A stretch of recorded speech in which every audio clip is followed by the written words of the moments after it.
bom dia, aqui já é 5K USA, e quem vos fala é Renato Gomes, estou falando diretamente de Tampa. A gente está na continuação do documentário sobre o livro O Monge que Vendeu Sua Ferrari. Mas antes de dar continuidade, eu gostaria só de saber quem está conosco aqui hoje. Adel, você está falando de onde? Ô Renato, bacana, saca? Excelente dia para todos. Estou falando do Brasil, cidade de Santa Isabel, cara. Vamos que vamos. Bom dia, excepcional dia para todos aí. Tô falando aqui diretamente de Orlando, aqui na Flórida. Inácio Filho. Bom dia, pessoal. Bom dia, eu tô falando de Curitiba. Opa, Bom dia. O Dr. Magdiel acabou de entrar aí. opa, olha quem tá chegando. Grande Fala, Theo. Theo, bom dia, bom dia. Nosso psicanalista de plantão. Bom dia, senhores. Bom dia, Theo, tá falando de onde? Estou falando do interior dos confins de Minas, É. Minas Gerais, no Brasil. Show de bola. Bom, então a gente está dando a continuação na leitura, no comentário do livro O Monge que Vendeu Sua Ferrari. E dentro desse livro tem uma história que é contada ali, né? É um advogado que é super bem sucedido, e é um momento ali que ele tá na corte, ele passa mal, tem um ataque do coração, vai para o hospital, e nesse momento que ele vai para o hospital, ele acaba refletindo sobre a vida, pensando sobre as coisas, né, sobre o trajeto dele até chegar naquele lugar. E dali, então, quando ele sai do hospital, ele vende os bens dele, vende a tal da Ferrari vermelha, que era símbolo do sucesso dele ali em Nova York, vai para um retiro espiritual, buscando ali algumas coisas. Chega na Índia e encontra um grupo de monges que decidem ali acolher ele e compartilhar a sabedoria. Essa sabedoria é o que ele vai retratando no livro. Quando ele volta, ele volta no escritório de advocacia que ele fazia parte, e ele vai compartilhando o conhecimento dele com um dos advogados que na época era o estagiário dele. Então, eles estão ali trocando essa ideia. Então, nos últimos capítulos, a gente vai contando sobre aquilo que eles foram conversando. E uma das coisas que esse advogado aprende nessa viagem que ele teve com os monges é uma história que fala que existe um jardim muito bonito, onde nesse jardim tem um farol, tipo farol de navio, né? Aquele que fica iluminando a beira da orla ali. Esse farol sai, um lutador de sumô muito grande, muito forte, que sai andando por um caminho ali que está cheio de pedras preciosas. Então, nos últimos capítulos do nosso KGR, nas últimas reuniões que a gente teve, a gente foi explicando cada uma dessas áreas aí, o que cada um desses símbolos representa.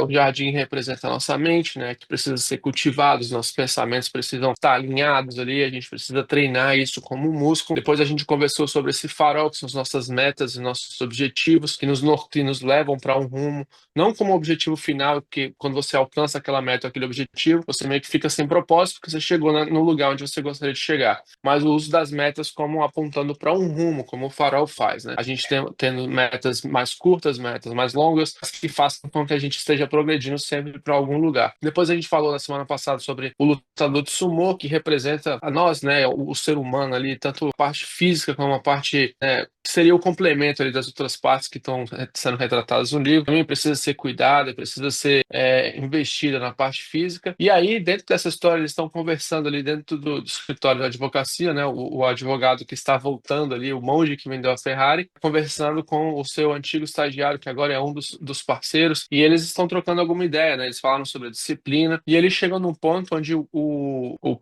personagem principal, ele fala o que é a parte mais importante, o que é o commodity mais importante que ele teria. E aí ele conta que quando ele estava lá com os monges, os monges deram para ele um relógio muito bonito de ouro. E aí foi até interessante, porque o advogado que na época era o estagiário, ele falou assim: nossa, mas os monges usam relógio, né? Que interessante. Eu imaginava os caras bem alternativos, quase que hippies, assim, né? Mas eles estavam usando relógio. E ele fala que sim, né? Porque no que foi compartilhado ali com eles, o commodity mais importante, ou a coisa mais importante que eles têm é o tempo, né? Então o tempo, ele é a mercadoria mais preciosa que poderia se ter. Então eles dão esse relógio para ele, e começa a representação da marcação do tempo. E aí ele começa a compartilhar conhecimento sobre isso, né? Ele fala como que eles adotam a mentalidade do leito de morte, que é como viver cada dia como se fosse o último, né? Ele traz foco, traz propósito, porque você é mais intencional, começa a fazer coisas que são prioridades, ao invés de fazer coisas que são superficiais. E aí ele fala também, sabe, ele compartilha algum conhecimento sobre a questão de você planejar o seu dia no dia anterior. Usar os últimos minutos ali, ou guardar algum tempo do dia anterior para poder planejar o próximo dia, para poder ir à frente e determinar no próximo dia o que é mais importante de ser feito, qual o tempo que vai ser alocado para cada coisa. E aí ele traz aquela regra, que é uma regra bem conhecida, que é a regra do 80-20, né? Que é o princípio de Pareto, onde você foca 20% das atividades que trazem 80% dos resultados. Então, é essa otimização do tempo para poder realizar as tarefas que são importantes. Isso tem sido interessante, pelo menos para mim, na vida pessoal. Gostaria de abrir para vocês aqui para essa reflexão de como que vocês veem essa questão do uso do tempo, mas ele traz uma reflexão ali no livro, onde ele fala que o advogado que era o estagiário e agora está naquela posição, ele fala assim, poxa, mas eu tenho muita coisa para fazer, eu sou muito ocupado, eu tenho que preparar os casos que vão para a corte, eu tenho que responder os e-mails, eu tenho que estar em contato com os clientes, é muito difícil para mim alocar tempo para qualquer outra coisa. E aí ele fala, poxa, que interessante, né? Toda parte que você conversou sobre o seu tempo, você falou em relação ao trabalho. Então, na sua agenda não tem tempo para o lazer, sua agenda não tem para a sua família, para os seus filhos, tudo gira em torno do trabalho. E ele fala assim, nossa, mas eu fui treinado a controlar apenas essa parte do meu dia, que é pegar ali o tempo de trabalho e otimizar aquilo da melhor forma possível, mas eu nem parei para pensar de como que eu posso otimizar meu tempo também com a família e tudo mais. Então, assim, tenho usado esse aprendizado na minha vida pessoal para poder planejar melhor o meu dia. Então, assim, eu tenho uma realidade onde eu trabalho alguns dias de casa, alguns dias no escritório. Os dias que eu estou no escritório, eu tenho um bloco fechado, né, de 8 horas que eu preciso estar dentro do escritório ali, e eu planejo aquele horário enquanto estou ali. Mas os dias que eu estou em casa eu consigo ser um pouco mais flexível. Então tem um horário que eu trabalho mais cedo da manhã para poder ter um bloco disponível durante o dia e outra parte para completar o horário que precisa ser completo ali para fazer as atividades de trabalho também. Só que aí comecei a incluir nesse tempo todo a questão de lazer, de planejamento ali com a família, de como fazer, o que fazer, determinar tempo de trajeto entre um lugar e outro, quanto que isso gasta para a gente otimizar o tempo. Então tem sido interessante. E a outra coisa que ele fala do princípio de Pareto, né, você focar ali nas tarefas que vão trazer o maior resultado. Então aí eu e minha esposa aqui, quando a gente vai trocar ideia daquilo que precisa ser feito no dia, depois que a gente lista ali as coisas que tem que fazer, a gente acaba voltando e falando assim, o que que é mais importante ser feito hoje? E aí a gente elenca ali o que que é mais importante e as coisas que não são tão importantes, ou elas nem são feitas porque elas são desnecessárias, ou elas só são feitas se por um acaso tiver uma possibilidade de serem feitas, tiver tempo para aquilo, ou se a gente não tiver interesse de fazer aquilo quando chegar a hora de fazer. Mas eu queria saber de você, o que que vem à cabeça com essa relação, esse pensamento de que o tempo ali, né, é algo que a gente tem de mais importante. Algo também que me vem à cabeça, a gente costuma no nosso QGR sempre estar se lembrando de que até ontem com a Delcia ali num outro evento, a gente estava conversando como que as pessoas são mais importantes que as coisas, né? E às vezes a gente fica tão atarefado, ocupado, né? Às vezes até como um fator de procrastinação para fazer o que realmente tem que ser feito, a gente às vezes perde ali um pouco o foco de dar atenção para as pessoas que estão em volta. Então ontem a gente estava aqui, uma vez por ano, a gente tira os tapetes de casa e lava aqui na frente com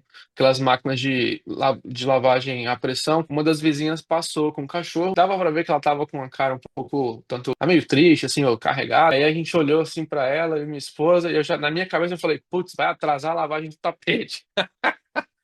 Aí ela passou e minha esposa, oi, tudo bem? Tá tudo bem? Aí a mulher começou a conversar que o pai dela tinha sofrido um problema de coração, estava no hospital, ela teve que viajar e tal, mas agora ele estava melhor. E como que foi uma situação caótica, né? Ele teve um ataque do coração e ele acabou dirigindo para o hospital, só que ele acabou passando mal antes de chegar no hospital. Então ele desmaiou no estacionamento do hospital antes de conseguir chegar na porta. Quando acharam ele lá no hospital, porque o filho estava desesperado procurando, estava a alguns minutos de morrer ali, conseguiram reanimá-lo e aí ele conseguiu sair, ele reverteu a situação aparentemente sem nenhuma sequela. Mas a minha cabeça automaticamente foi, putz, vai atrasar a lavagem do tapete, porque agora a gente vai ficar conversando aqui na porta, né? E depois eu fiquei refletindo, eu falei, poxa, gastamos ali 5 a 7 minutos numa conversa que para a pessoa ele foi tudo, né? Então para ver que ela estava desabafando, estava conseguindo estava meio que revivendo aquilo lá e alinhando as coisas na cabeça. Minha esposa conseguiu dar uma palavra de encorajamento enfim.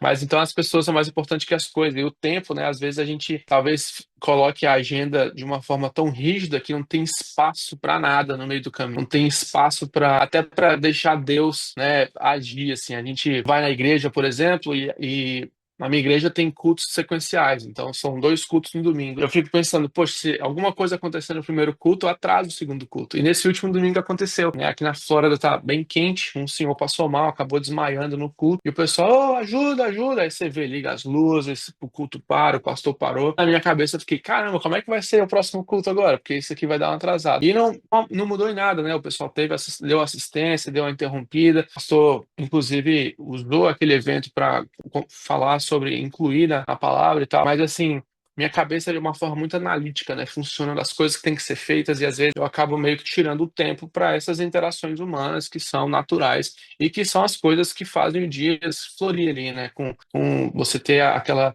ver como que as coisas estão acontecendo. Mas aí, já compartilhei várias coisas que aconteceram e que mostram um pouco da minha forma de pensar em relação ao tempo.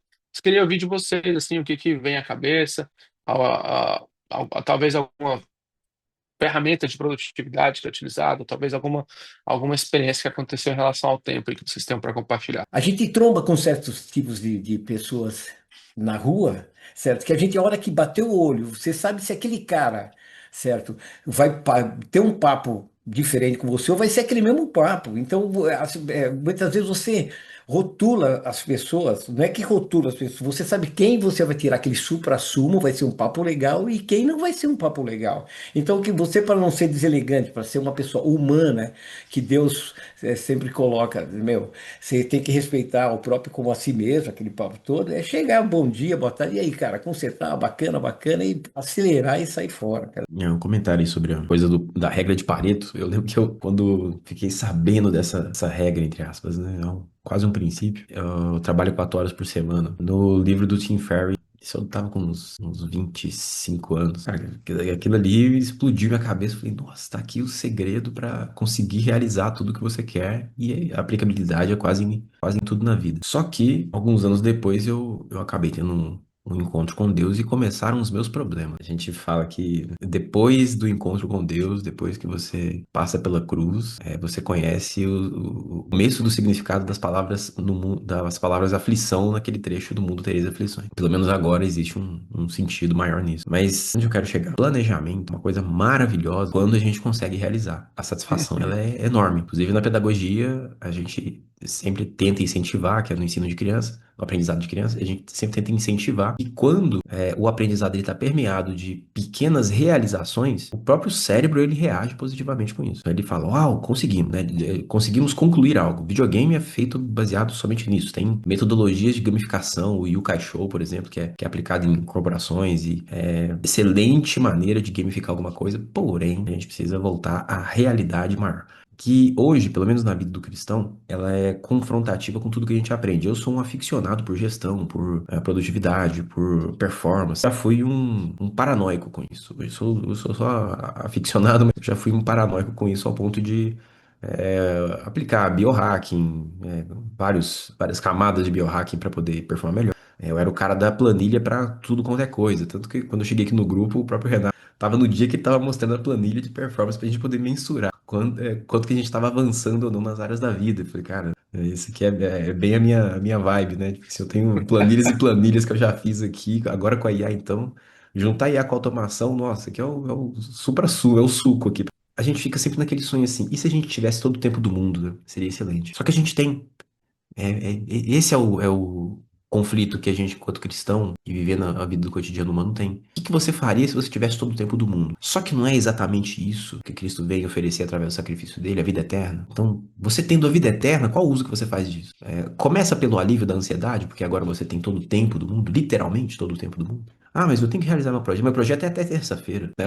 Eu tenho todo o tempo do mundo, mas o meu projeto é até terça-feira. Tá, mas a sua ansiedade a respeito de ter todo o tempo do mundo, ela tem modificação, ela teve transformação? E se não teve, a perspectiva que você está olhando a vida ainda é até terça-feira. A gente tem a ideia de que uma vida rica em diferença a uma vida pobre é a respeito do prazo que você pensa. No Brasil, a gente pensa até o final do mês. Na América do Norte existe o hábito de pensar financeiramente até o ano, mas a gente tem um reconhecimento de que, majoritariamente, vidas ricas financeiramente, inclusive, pensam ao final, pelo menos ao final da década. Então, o prazo que você está mensurando, a perspectiva que você está olhando, a dimensão temporal, a cronologia, ela vai impactar diretamente ao princípio de tranquilidade versus ansiedade. Eu sei que existe, tem inclusive um princípio cognitivo a respeito disso, de que se você der um prazo para uma tarefa, ela vai levar exatamente o prazo que você deu. Então, se você dá lá um mês para realizar um trabalho, você vai levar perto de um mês para realizar aquele trabalho.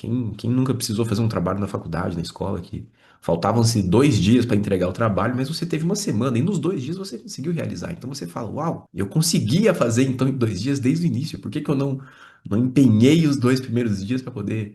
Ah, talvez você conseguisse realizar em um, mas você não se deu o prazo curto o suficiente para isso. Você não deu o senso de urgência, tá? Então a gente é movido de urgência em urgência, porque se for, a gente está treinando nosso cérebro simplesmente para poder apagar incêndio, né? E Uhum. dá para viver assim? Dá, mas o custo disso emocional é muito grande. Quando Jesus vem e ele dá um tapa na nossa cara falando que a comparação entre o valor de uma vida e a de muitos passarinhos, ela é enorme, a diferença de que você não deve se preocupar com o que você vai vestir, o que você vai comer. A gente fala, nossa, isso é muito bonito, mas e os meus boletos? O que eu faço? Eu falo o que com os meus boletos aqui, né? Eu vou ligar pro banco e falar, então, sabe os passarinhos? Eles não vão aceitar. Eles não vão aceitar muito bem essa justificativa. Mas a gente precisa saber priorizar com um pouco mais de sabedoria, eu diria até um pouco mais de inteligência também. O que que vale a pena? O Renato falou a respeito do tapete versus a vizinha, né? E o que que vale mais nessa situação? Ah, mas o tapete, poxa, dentro do meu planejamento do dia, dentro da minha organização mental ali, ele levaria, sei lá, 2 horas para terminar aquele tapete todo ali, mas agora vai levar até o final da tarde, pelo menos. E é capaz dele ficar úmido, de não dar tempo de secar ainda. Tá, e a vizinha? Então, dependendo do que a gente tem na mão, a gente pode estar comparando primogenitura com um prato de lentilha. É a ideia do curto prazo e daquilo que realmente tem valor no longo prazo. Você não troca, talvez, um imóvel que você tem, um investimento em título que você tem, num doce, porque o doce é perecível. A diferença de lastro financeiro é essa. A gente não usa o padrão ouro mais, né, como lastro das moedas, mas a gente usa patrimônios, entre aspas, que vão ter uma durabilidade maior. Uma dívida de longo prazo. Países usam isso. Quando você vai usar garantia para o banco, você vai usar um imóvel, você vai usar um carro, alguma coisa que dure um pouco mais, porque tem mais valor. Se dura mais, tem mais valor. Agora, será que eu não estou trocando o meu plano de curto prazo por um plano de longuíssimo prazo? Uma prioridade de curto prazo a respeito da minha vida humana, a respeito do meu trabalho, a respeito do meu emprego, literalmente, a respeito de uma coisa que aos olhos da eternidade é pífia. E aí eu volto naquele versículo, não sei se eu comentei aqui nesse grupo já, é um dos versículos que mais tem tirado meu sono atualmente, que é: usem as riquezas injustas desse mundo para angariar amigos para a eternidade. É um incentivo do Jesus a respeito da parábola do mordomo infiel. O incentivo dele é: existe uma certa astúcia que deve ser mesclada com a simplicidade da pomba. E essa astúcia, de alguma maneira, ela passa por usar os recursos desse mundo para mirar naquilo que é do próximo mundo, na eternidade. Só que não só na eternidade, em angariar amigos. Tudo vai passar permeia pelo vínculo da amizade. Seja Adão com Deus, que era um vínculo de amizade, seja Abraão com Deus, que foi eleito o amigo de Deus, seja Jesus com os discípulos que falaram: vocês agora vão ser promovidos a amigos, não são mais servos. Seja na intimidade com o Espírito Santo, que busca esse vínculo de amizade. Seja o que a gente aprendeu com o Einhard Hitler também, com a ideia da virada do dia, da viração do dia, de buscar a Deus na viração do dia, para que a gente possa colocar Deus como um amigo do seu lado e falar: Deus, isso aqui doeu, isso aqui não doeu, Deus, meu plano é esse, mas quem bate o martelo é você. Isso vem desde Provérbios de Salomão. Então, é uma frustração um pouco pessoal minha, mais do caráter humano, do critério humano terreno aqui. No meu WhatsApp tá lá, tem uma frase do Wendell Groove, que é um cara da gestão muito conhecido em alguns nichos aí, e a frase deixa o caos reinar e então reine no caos. E isso para quem lida com gestão, com planejamento, é assim, é quase uma verdade constante. Assim, não adianta o planejamento, a planilha que você vai fazer, no meio do caminho ela vai precisar ser alterada. Não tem essa agenda que não tem alterações. Se você seguir à risca a sua agenda ou o seu planejamento, algumas pessoas vão sair feridas e provavelmente a última delas vai ser você, né? A última a ser percebida que saiu ferida é você mesmo. Então, colocar em perspectiva a questão do prazo, para mim, ela buga totalmente, ela precisa virar do avesso quando você coloca a ideia do longuíssimo prazo eterno. e o que que entra em valor, de prioridades Uhum. nessa salada toda aí, né? Ô, Theo, Mas é isso. você ficou sabendo agora quando a respeito da gestão do tempo que você está falando, tal, que a gente tem, aí, quando o pessoal pergunta a minha idade, aí eu chego e falo, meu, eu tenho 35 para 100. Pô, É. Aí o cara, eu já porra, falo que eu tenho uns 600, 35 para 700 100. anos. Então aí o que A regra de acontece, cara? Abel, aí, né? Tem a de Pareto, no 80-20, né? 35 para 35. 100. Agora, pô, de repente o cara vem assinar um contrato comigo ou fazer alguma coisa e tal. Meu, assim, com a idade que eu tenho, assim, então eu quero acelerar as pessoas. Porra, Deus, mas que hora você acorda? Entendeu? Eu falo, porra, meu, o cara que tá com 35 para 100 ainda tá acelerado desse jeito, velho. Da clínica, da psicologia, a Ó, gente lembrando só que a gente tá tende. com menos de 10 minutos aqui para encerrar. Vou jogar uma bomba e você correndo. Da clínica, Não fala em bomba, não, a pelo amor de gente. Deus. É isso, rapaz. Pelo amor Essa de é Deus. verdade. Esqueci que o grupo é USA, né? A gente tende a reconhecer, pelo menos a constatar que é uma verdade, que toda pressa, ela termina num medo. É só isso. Toda pressa termina no medo. Se você tá com pressa, comece a se perguntar, eu tô com medo de quê mesmo? Uhum. E o medo é uma das coisas que ele acaba impedindo a gente a usufruir da intimidade e da paz que excede todo entendimento. E para a gente retomar essa paz que excede todo entendimento, é só pelo amor mesmo, o amor de Cristo. O perfeito amor vai afastar todo medo. E, como consequência, a pressa. Então, é um sintoma que a gente deve sim colocar tatuado no braço. Tá com pressa? Qual é o medo? É inevitável. É. E é até interessante que conversando sobre a parte do tapete aqui, que quando a gente entrou, que aí a gente terminou ali e tal, a Raquel chegou pra mim e falou assim: Nossa, ainda bem que a gente tava lavando tapete, né? Senão a gente não tinha conseguido encontrar com a vizinha. E eu fiquei assim. Ah, você tem razão e tal. Acontece muito rápido que a gente vai conversando sobre os livros, viu? Esse aqui é um fenômeno que acontece, que a gente vai conversando sobre os livros e eu vou tomando na cara ao mesmo tempo que o livro vai acontecendo, entendeu? O pessoal já tá acostumado aqui com os meus aprendizados instantâneos. Mas eu vejo essa questão do tempo, da pressa, da urgência, né, da agenda. Para mim é interessante, porque eu percebo assim que até quando a gente propõe de ir para a praia, que é um evento totalmente sem agenda, que pode ser a qualquer hora, para voltar a qualquer hora, a praia vai estar lá, não faz diferença. E a gente bota um horário e eu começo a falar, bora que a gente tá atrasado. E a Raquel, tá atrasado pra quê? Pelo amor de Deus, a gente tá relaxa, a hora que a gente chegar lá, a gente chegou, mas é que eu começo a fazer um monte de conta. Que as crianças vão ficar com fome e a gente tem que mudar os horários e tal. Então, é interessante essa dinâmica, assim. E, mas realmente, assim, é um aprendizado que para mim tem sido uma mudança de foco, né? De fazer um planejamento com flexibilidade. E talvez não tem, porque não necessariamente, pelo menos na produtividade, isso é um fator interessante. Estar ocupado não significa ser produtivo. Né? Às vezes a gente bota um monte de coisa para fazer ali só para estar ocupado, né? Até no trabalho tem um pessoal que fica brincando, é só você andar rápido com propósito que parece que você está indo fazer alguma coisa, mas você só está indo de cafezinho em cafezinho, não está fazendo nada, só tá, parece ocupado. Então, assim, para mim, o aprendizado sobre essa questão do tempo é a questão de elencar o que que é prioridade, o que que é importante, e as pessoas são mais importantes que as coisas. Então eu vejo assim no meu dia a dia, né, essas interações pessoais. Eu trabalho no governo federal aqui, né? Então a gente está vendo aqui uma grande mudança de mentalidade no governo, justamente porque o governo está diminuindo o tamanho. Então você chega cada semana é uma novidade. Tantas pessoas foram mandadas embora em tal agência, tantas pessoas foram desligadas em tal departamento. Os departamentos que estão sendo focados são esses e aqueles. E aí a gente fica falando, precisa de alcançar tantos números para poder alcançar o orçamento. E a gente, pô, mas são pessoas com famílias, né? Então a gente começa a entrar em contato com os amigos que a gente conhece nas outras áreas, pô, tá tudo bem, alguma coisa que a gente possa fazer para ajudar, né? Alguma recomendação e tudo mais. E a gente está vendo que os relacionamentos são os que estão mantendo, é o que está mantendo as pessoas ali com sanidade, né? Mas tem sido interessante. Então, graças a Deus que a gente teve que lavar o tapete ontem, né? Ou determinou que aquele dia seria o dia para poder encontrar com a vizinha que estava precisando ali ouvir uma palavra ou desabafar, ou tá passando de saber que não tá sozinho, né? E que a gente possa estar disponível para os outros, né? Que a gente possa estar disponível para nós mesmos aqui do nosso grupo, né? Se a gente, o nosso QGR aqui, a gente conversa sobre o livro e tal, mas isso aqui não é um formato fixo, não é um formato rígido. A gente tem liberdade de conversar, a gente tem liberdade de trazer qualquer situação aqui. Se alguém quiser compartilhar alguma coisa, fala assim, pô, para de gravar, gente, para de gravar, não tem problema. A gente está aqui para bater papo. A ideia é que a gente, né, ouça uns aos outros aí. O Theo falou aí, né? Você poder entender que a planilha pode mudar daqui a pouco, né? Você planejou um mundo ideal, mas o mundo não está no seu controle, né? As coisas vão acontecendo. Como já aconteceu também, né? Todo mundo tinha seu planejamento de vida, tal dia eu vou fazer isso, vou fazer aquilo.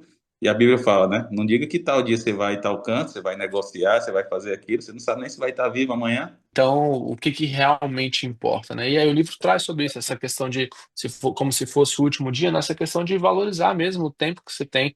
Gil, eu vi que você unmute yourself aí, então se você quiser falar alguma coisa, fica à vontade, cara. Passar o tempo, geralmente quem fica mais pensando nessas coisas é porque tá numa pegada, numa intenção de ser mais produtivo, né? Só que esse dia eu tava vendo ali algum conteúdo, né? A gente sempre tá vendo coisas e vi que de fato é importante o descanso, né?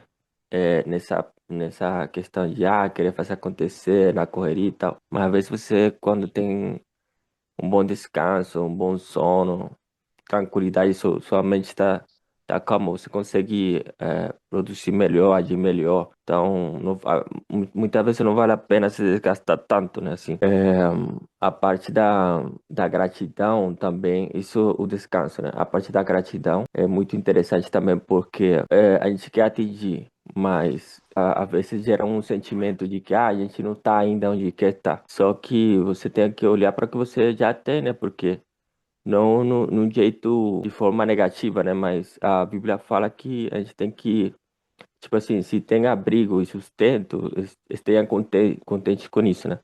Então, quantas vezes que a gente já não tem para desfrutar e acaba se preocupando ou ficando estressado por aquilo que não tem. Aqui sobre o monge que vendeu sua Ferrari, está se caminhando aí ao fim. Então, se tiverem sugestões de outros livros, né, coisas que gostariam que a gente lesse aqui, e conversasse, fica à vontade para sugerir aí no nosso WhatsApp, a gente vai trocando uma ideia. E se qualquer coisa, alguma interação que acontecer durante sua semana aí, onde você parou sua agenda e você viu ali uma interferência positiva, uma interferência divina, compartilha no WhatsApp lá para a gente se encorajar, para a gente ficar com a mente afiada aí em relação às coisas que realmente importam. E a gente, graças a Deus, parou para lavar o tapete. É a minha frase do dia hoje. Valeu, galera. Vou orar aqui para a gente encerrar e a gente, terça-feira que vem, a gente se encontra novamente aqui às 5 da manhã. Valeu? Tô já chegando aí por Tampa aí. Opa, vai correndo? Obrigado. Ô, Gil, prazer ter o Gil com a gente hoje aí, primeiro dia aí do Gil aí. Valeu, Isso aí, Gil. valeu. Seja muito Bem-vindo, hein? bem-vindo. Obrigado. Então vamos que vamos. Deus, nós te agradecemos pelo dia de hoje, Pai. Nós agradecemos, Deus, porque o Senhor, com onipotente, onipresente, com tantas pessoas, Deus, no mundo, o Senhor se importa conosco, o Senhor se importa com a nossa individualidade, o Senhor se importa, Deus, com aquilo que está no nosso coração, com aquilo que a gente está vivendo. Deus, muito obrigado, Senhor, por se importar, por parar tudo, Deus, para nos ouvir, por parar tudo, Deus, para estar conosco, para desenvolver um relacionamento conosco. Nós pedimos, Deus, que a gente possa aprender com o Senhor, Deus, a como valorizar as pessoas, como olhar como o Senhor olha, ouvir como o Senhor ouve, Deus, que a gente possa, Deus, estar preparado, Deus, às nossas interações do dia de hoje, que a gente possa, Deus, ter, Deus, momentos, Deus, de lavagem de tapete, onde a gente pare tudo, Deus, para atender alguém, que a gente possa ter momentos, Deus, de entender, Deus, o que é importante, Deus, que a gente consiga alocar tempo, Deus, e que a gente possa aprender a como ter uma agenda flexível, Deus, para poder abrir espaço para o Senhor agir nas nossas vidas, Deus. Nós pedimos por tudo isso, em nome de Jesus. Amém e amém.